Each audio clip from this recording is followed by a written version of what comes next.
ایک دن کھیتوں میں کام کرتے ہوئے کسان کا بیٹا گر گیا اور اس کی ٹانگ ٹوٹ گئی۔ گاؤں والے کھیت پر آئے اور کہنے لگے، یہ تو بڑی بدقسمتی ہے، تمہارا بیٹا زخمی ہو گیا، اب وہ کھیت میں تمہاری مدد نہیں کر سکے گا۔ کسان نے جواب دیا، یہ نہ خوش قسمتی ہے اور نہ بدقسمتی۔ اگلے دن سرکاری فوجی گاؤں میں آئے تاکہ نوجوانوں کو زبردستی فوج میں بھرتی کریں، مگر چونکہ کسان کے بیٹے کی ٹانگ ٹوٹی ہوئی تھی وہ اسے چھوڑ کر چلے گئے۔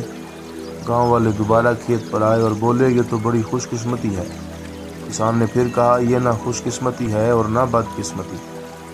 کچھ دن بعد کسان کا اکلوتا گھوڑا باڑ پھلانگ کر بھاگ گیا۔ گاؤں والے آئے اور کہنے لگے، یہ تو بہت بڑی بدقسمتی ہے کہ تمہارا گھوڑا بھاگ گیا۔ کسان نے کہا، یہ نہ خوش قسمتی ہے اور نہ بدقسمتی۔ 2-3 دن بعد وہی گھوڑا 12 جنگلی گھوڑوں کے ساتھ واپس آ گیا۔ گاؤں والے خوشی سے چلائے، یہ تو بہت بڑی خوش قسمتی ہے کہ تمہارا گھوڑا 12 دوسرے گھوڑے بھی لے آیا۔ کسان نے پھر وہی جواب دیا، یہ نہ خوش قسمتی ہے اور نہ بدقسمتی۔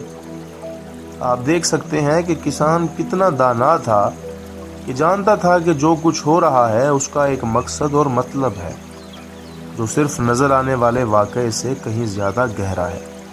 اکثر ہم اپنی زندگی کے واقعات میں جذبات میں پھنس جاتے ہیں۔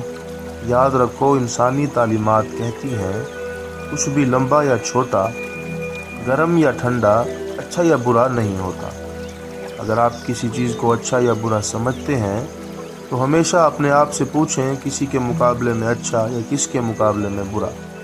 جب تک ہم خود کسی واقعے کے معنی متعین نہ کریں اس کا کوئی مطلب نہیں ہوتا۔